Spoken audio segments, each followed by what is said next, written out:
Fresh every Tuesday for MSPs around the world. This is Paul Green's MSP Marketing Podcast. Welcome back. We've got another great show for you this week, and this is what's coming up. Relationship signal intelligence. Watch who leaves your customers and goes into prospects, and you will be able to create opportunity. That's Jamie Shanks from Pipeline Signals. He's going to be here towards the end of the show talking about how prospects give off information that could be turned into opportunities for you. For example, if someone posts something on LinkedIn that they've got a new job or that their business has won a big new contract, you can leverage that signal into becoming an opportunity for your MSP. More on that later on. And I've also got a great suggestion for you today from one of our listeners. It's how you can use your live calendar to trigger off some extra marketing things. A lovely automation. We'll talk about how you can do that later on in the show. Paul Green's MSP Marketing Podcast. For years, I've been a huge fan of you sending out direct mail items to your prospects and to your leads. And the reason being, when we send something in the post, when we ship something, we mail it, it tends to have a higher proportion of someone's attention than when we send them something digitally. So if you think back to like 1997, which was 25 years ago, which makes me feel very old because I remember 97 very well. I got married the first time that year. Don't talk about that marriage, not anymore. But 1997, you had huge amounts of post coming in, physical stuff coming into your house. You had very small amounts of email. 25 years later, completely the other way around. We have a ton of digital things. In fact, the digital overload is overwhelming, and yet we have so little stuff coming into our houses in the form of mail. So when a piece of mail turns up, we tend to give it a little more attention. Now, I don't get a great deal of good post. I get, bizarrely, I still get a bank statement from one bank. I've tried to switch it off a number of times. It's from a bank called Santander here in the UK, and they can't figure out which computer is sending me a bank statement every month because I've got it all switched off in my account. Anyway, so I get that, that just goes straight into the shredding every month. But every now and again, I'll get an offer of some kind. And I got one a couple of weeks ago, which I want to show to you. Now, I say show, I realize you're probably listening on an audio-only platform. That's how most people consume this podcast. Now, that's okay. As we go through this, I will describe everything I'm looking at. But if you want to see it, we do actually do this podcast now on YouTube. So it's been on YouTube since we started, but for the last the last couple of weeks or so, I've started doing the podcast on camera. So if you go onto youtube.com/MSP marketing, it's exactly the same podcast, but you'll see me on the camera and you'll be able to see anything that I'm holding up. So I've got this direct mail letter, and it comes from a company called Bluecrest. Now, Bluecrest is it's a health, I've never actually heard of them, but it's a health care company. The way it works here in the UK is everyone gets basic, actually very, very good health care. I was about to say for free. We do pay something called national insurance, which is a very low level tax, but it means that we have something called the NHS, the National Health Service. And I believe the UK is unique in this, that every single human being in this country is entitled to free healthcare at any level. And it's all paid for by the government. And you can top it up with private insurance. So I have private insurance with a company called Bupa, which sits on top. So I go and see my NHS doctor, but if I need to be referred for surgery or treatment or something, I can choose to go and have that done in a private hospital. So that's the way it works. But because of this, I suspect that because obviously our NHS doesn't have enough money, far too many people, far too many medical conditions, and we're all inconveniently living longer than ever. And you hear every day in the media that the NHS doesn't have enough money. So one of the things which I suspect happens in places like the US, where you have a private medical system, I suspect that you are encouraged to have an annual health check. Whereas we don't really do this in the UK. We essentially operate a break-fix model. We wait till our bodies are broken and then we go to get them fixed. So I haven't had a routine health check for actually since I was 40, so 7 years ago. So, there were probably, I'm reasonably healthy. I'm pretty healthy actually for a 47-year-old, but there were probably 2 or 3 little minor medical things that I could get addressed if I wanted to. And it's certainly been on my mind recently that maybe I should go and get a health check, just a general health MOT. So then this company Bluecrest writes to me, and they've addressed it to Mr. Green, so they don't even know my full name. So they've clearly just bought some data from somewhere. But this envelope that it's arrived in, it says on the front, it says health marketing offer for Mr. Green, and it looks like there's a stamp on it, and it's actually, I've never seen this before in the UK because it's a proper UK stamp, but it's actually it's been printed on the envelope, and that's been delivered by the Royal Mail. But the beauty of putting a stamp on is it makes it feel more real. And certainly when you're sending direct mail, if you can put a stamp on, that would be great. Now, obviously, this is a healthcare offer. This isn't selling managed services, but I think this is one of the best direct mail letters that I've ever seen. So I'm just going to take you through some of the elements that work so well. So first of all, this is a 4-page letter. It's actually a really weird size. I think they've done it in a US letter size. Most people in the UK don't realise that we have a format called A4, which is like the US letter, but it's A4 is a little bit wider, and this actually feels thin. And actually, that was one of the things that made it stand out to me. It feels like a weird size. Dear Mr. Green, it says, I'm sure you know how important it is to take care of your health and well-being, especially after witnessing the events of the last 18 months, they mean COVID. Whilst our NHS has done an incredible job looking after us all at a time of national emergency, don't we owe it to them, as much to ourselves, to try and help avoid potentially preventable illness in the first place? But where do we start? Now, this is what's called a positioning paragraph. And what they've done is they've addressed right off at the beginning the fact that I don't pay for healthcare. There is something called the NHS effect here in the UK, where people don't realise how much healthcare costs. When my daughter was born, she was born 15 weeks premature. So back in 2010, she was born at 25 weeks and 3 days, which is insanely premature. And she's fine now. She's just turned 12. She's in perfect health now. And obviously she's a preteen. She's a tweenie, as they call them. And so she's becoming a nightmare. She's literally becoming a teenager in front of me, but medically she's fine. But 12 years ago, she was born with literally like an hour's warning, just like that. Out she popped a Sunday afternoon in a little sort of tiny community hospital. And she ended up staying in hospital for 3 months.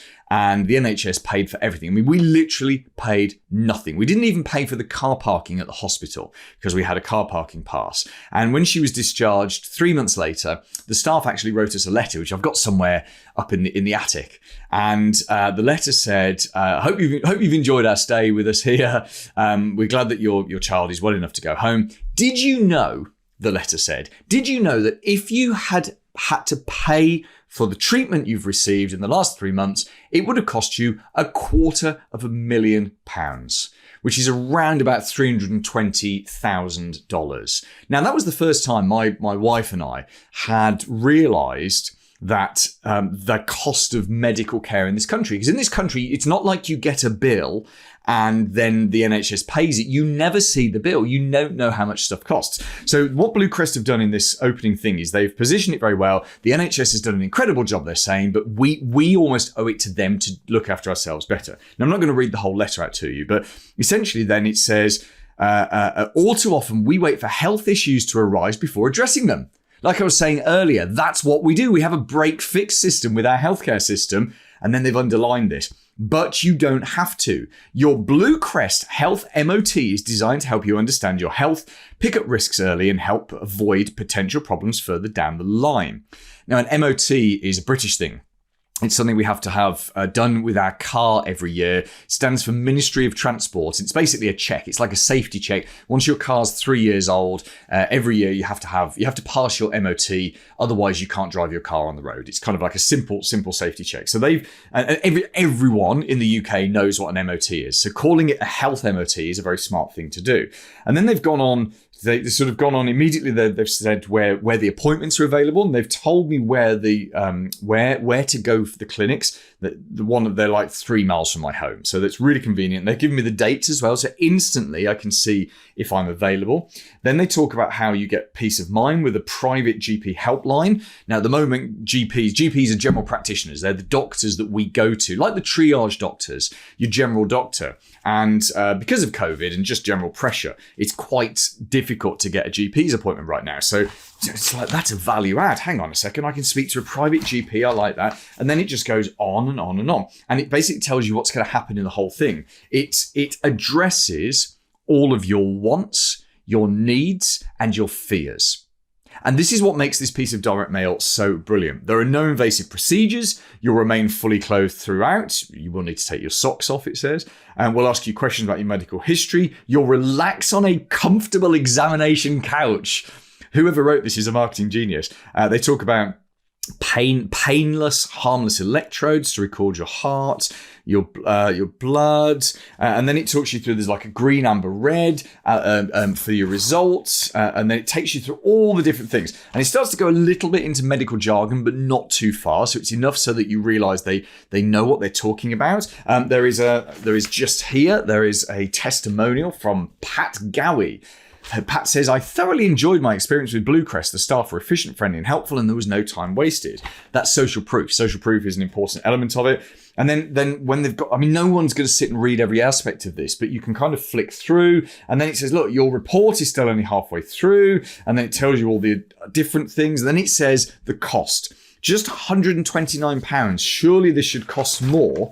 And then it tells you how come, and it kind of breaks it down. So it tells you the cost of all the different tests, and it all comes to £270, but you get a discount when purchased as a package, and so you get the special price of £129. And then there's a call to action. There's a number to call. There's scarcity. Places are limited to 15 per clinic. There's a signature. Obviously, this has been printed, but there's a blue signature as if that someone's actually signed it. And that's from So Alexander Higman, who's got lots of qualifications after his name. Interestingly, he's not a doctor, I see, but he's the director. He's the director of clinical operations. And then there's a PS, and then there's a thing that explains why you've been invited for a private health check, and it's got their Trustpilot rating and some FIFO, and then there's some leaflets in there as well. And there's kind of like some frequently asked questions in there. There's a special package discount which tells you why it's so cheap, and then there's a guide. So essentially, there's a repeat of the information that's in the letter in this. This is genius. Now, I haven't booked it yet, but it has been sat on my desk for some time, and I have no doubt whatsoever that because I got this back in June. Appreciate this was a few months ago. I didn't realise how many months ago it was, but I have no doubt at all that I could very easily go online now and probably get the same deal for like a September deal or something like that. Here's the thing. I have sat and read this twice. I have told 3 friends about it, particularly unhealthy friends, and I've now told you about it and taken you through it. And I realise I'm taking you through it from a marketing point of view, but I'd never heard of this company before. And yet their letter has been sat on my desk. I've told friends about it, and I'm spreading the word on the podcast because it's an excellent piece of direct mail. If direct mail is not a part of your MSP's marketing mix, this really is the time to look at it. There is such power in putting something together that someone can get and physically read and read again and again and again. And you could take this exact same format and you could sort of adjust that to talk about not someone's healthcare problems, but their technology problems. And in fact, I'm just thinking this would be a great letter to sell an audit, a paid audit, because isn't that the same thing as like a health check? Certainly very similar thing to me. If you don't have the ability to send these out right now, go and find a writer somewhere, whether it's on Fiverr or whether it's a vendor that will do you some direct mail. I provide a whole ton of direct mail to the members of my MSP Marketing Edge program. Find someone that can do direct mail for you so you can send that out to your prospects. What a very powerful piece of marketing that could be. Here's this week's Clever Idea. Now, here's an exceptionally clever idea, and this was sent to me by a friend and MSP, Robert Gibbons. See, for years, I've been suggesting that the best call to action that you can have on your website is to put your live calendar. So you use Calendly or Microsoft Bookings or the service of your choice, and you put your live calendar on the website. So the main call to action is someone booking a 15-minute appointment with you, and 15 minutes is the perfect length of time. Not too short, not too long. So if they're on the website at 2 a.m, they can take action. They can book an appointment with you. not at 2 a.m, because of course you've got control over your calendar, but they can book in at a time that's convenient for them and convenient for you. Now, Robert, who is generally pretty good at marketing and often sends me ideas of things that he's doing, he's taken this one step further. So what he's done is, instead of using Calendly, he uses a CRM called HubSpot, which HubSpot also has a live calendar element to it. And he has used the HubSpot live calendar in his website. Now, the main advantage of this is he can now trigger marketing automations once someone has booked an appointment with him. So you use Calendly or Bookings, and if you wanted to do the same thing, I guess you'd have to use something like Zapier to connect up your live calendar to your CRM. And that's very, very doable. I haven't looked to see if you can do it, but if those things connect to Zapier, if they've got APIs, it shouldn't be a problem. With HubSpot, the one benefit of HubSpot, well, the big benefit of HubSpot is the fact that everything is integrated. And if you do one thing in HubSpot, you can trigger off another thing. So now someone will go onto Robert's website, they will book a 15-minute appointment, and the process of them doing that puts them into his CRM. They are now a known entity in his HubSpot. So he can trigger off some marketing automations. He can track what pages they're looking at on the website. It's a very, very smart move for Robert. So it's perhaps worth you just looking at that and saying, right, what's the next level for that integrated calendar? How can we use it to add someone into our CRM and trigger off some marketing automations? Because remember, the less work that you need to do when someone inquires into your MSP, the more that the automation can do for you, the more chances you have of turning that person into a client. Less work for you, more work for the automation. Everyone is happy.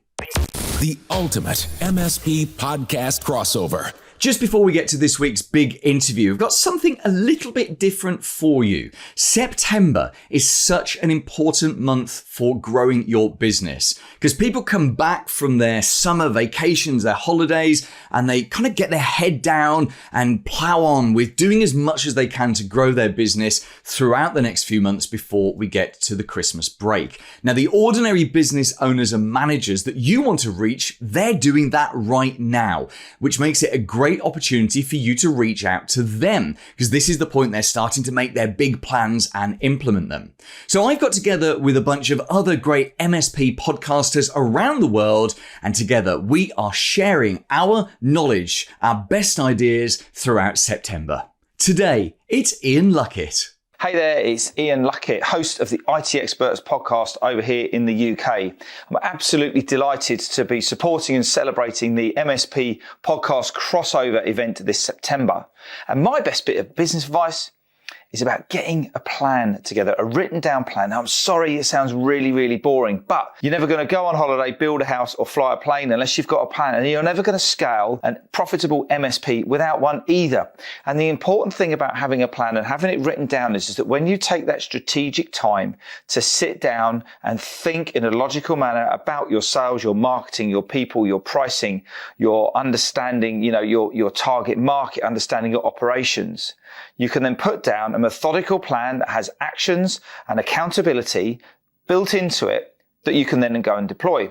And then if all of a sudden something happens like a pandemic or all of these other crazy things and things need to change, you can adjust and deal with a particular situation and then come back to your plan because that's what was important at the beginning.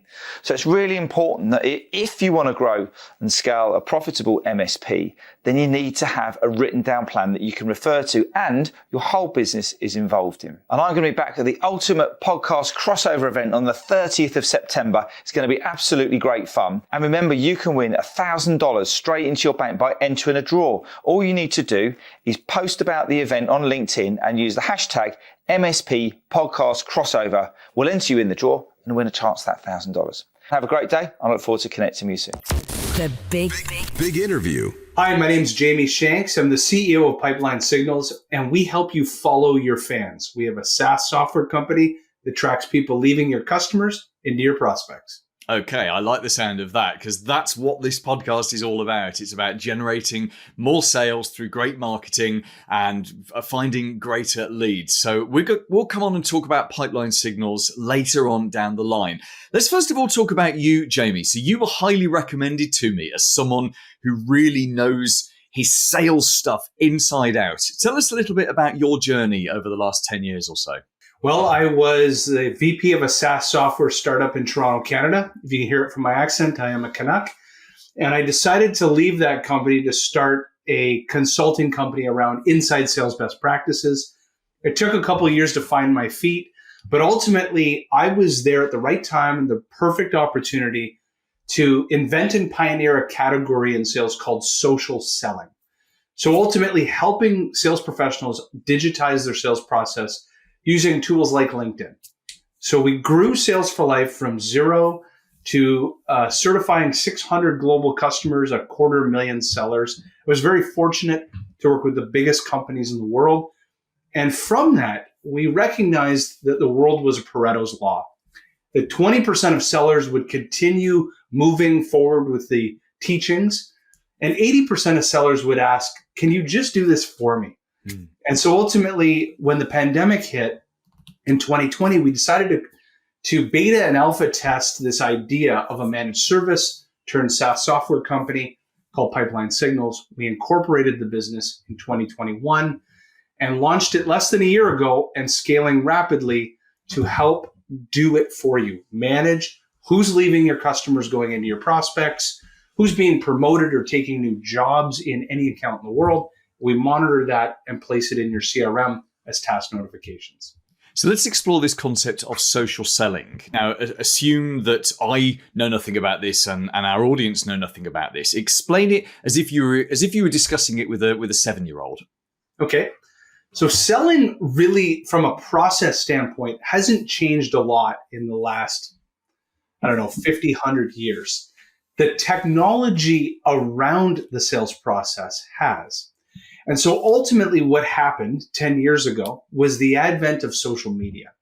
And so sales professionals assumed that the way that they collected information and the way that they engaged their customers was the telephone, was email, was handshakes. I mean, that's the way sales had always been.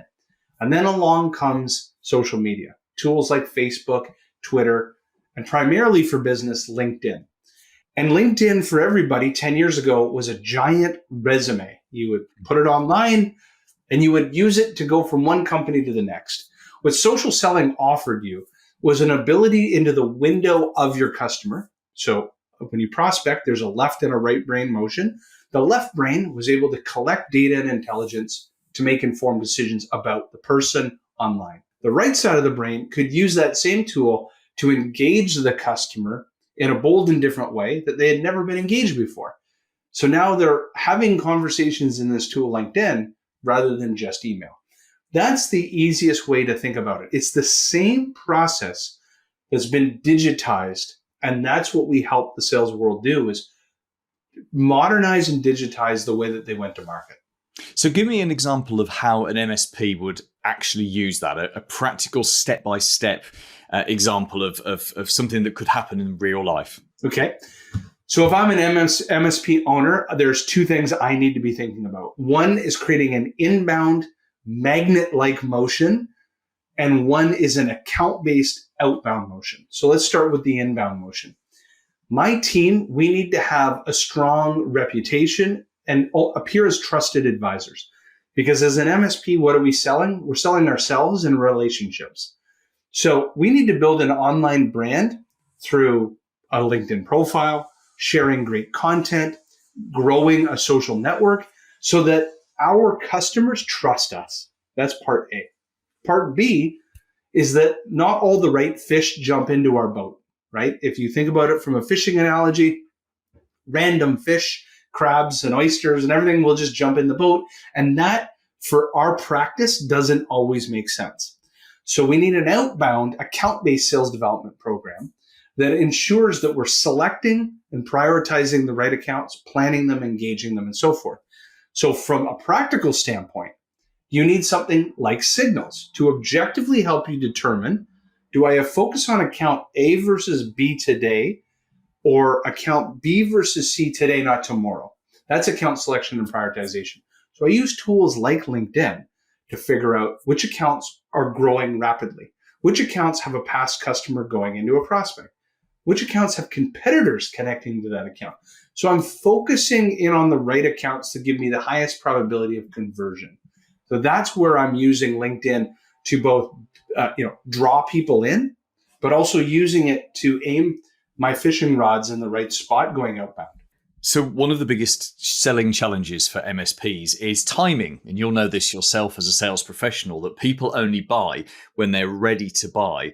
We will come on to talking about your specific solutions, so don't jump straight into your free advert just yet. But how can we use that kind of signals, those LinkedIn signals, to know that a company is approaching a point where it might actually be genuinely ready to have a conversation about switching from one MSP to another?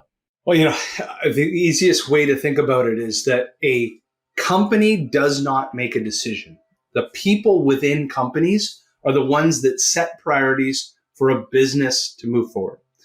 So you then reverse engineer an exercise in your own business called will. What does ideal look like?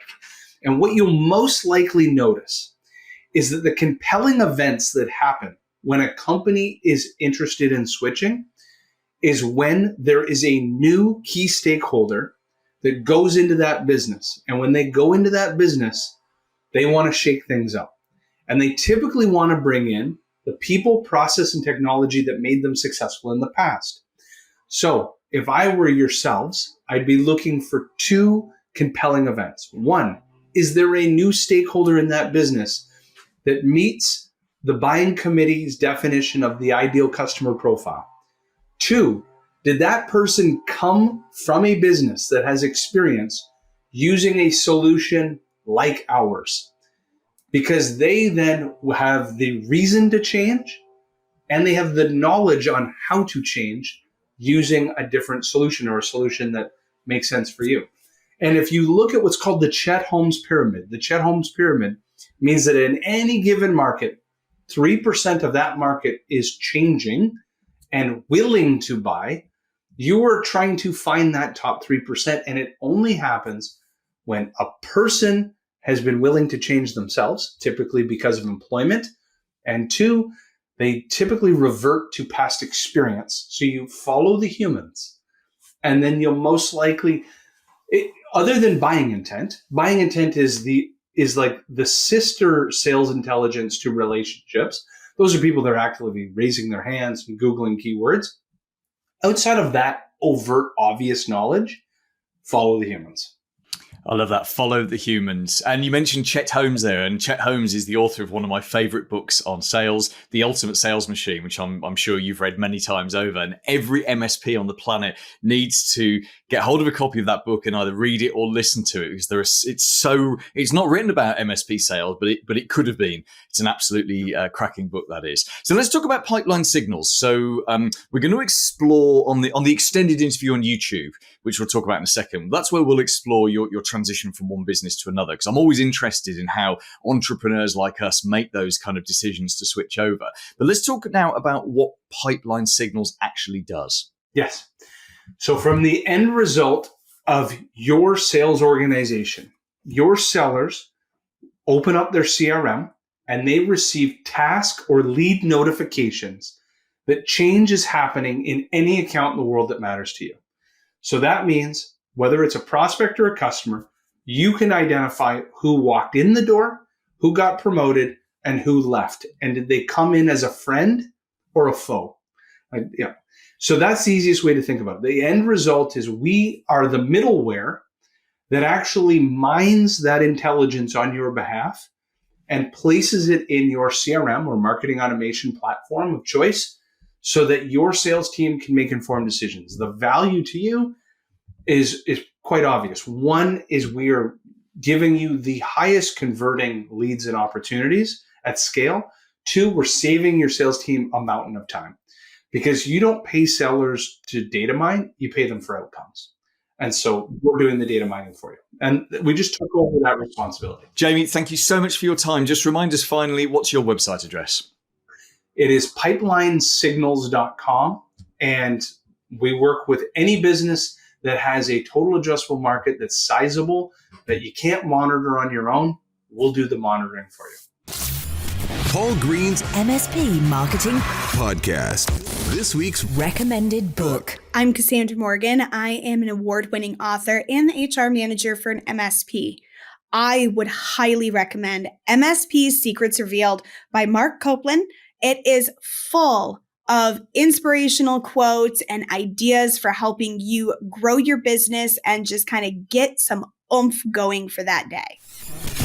Coming up next week. Hi, I'm Colt Briner with Scrap the AF Solutions. I'll be here on the show next week to talk about strong strategies and creative execution to capture market share from industry incumbents if you're a small starting business.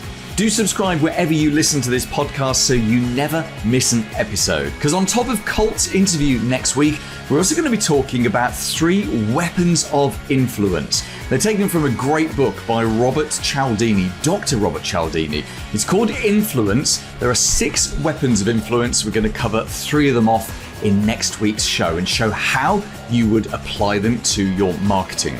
We'll also talk about the concept of cause-related marketing. It's where you find a charity or some other kind of community organization that benefits other people and you put it together with your MSP. And actually both you and the organization benefit when you do that. I'll tell you how to do that in next week's show.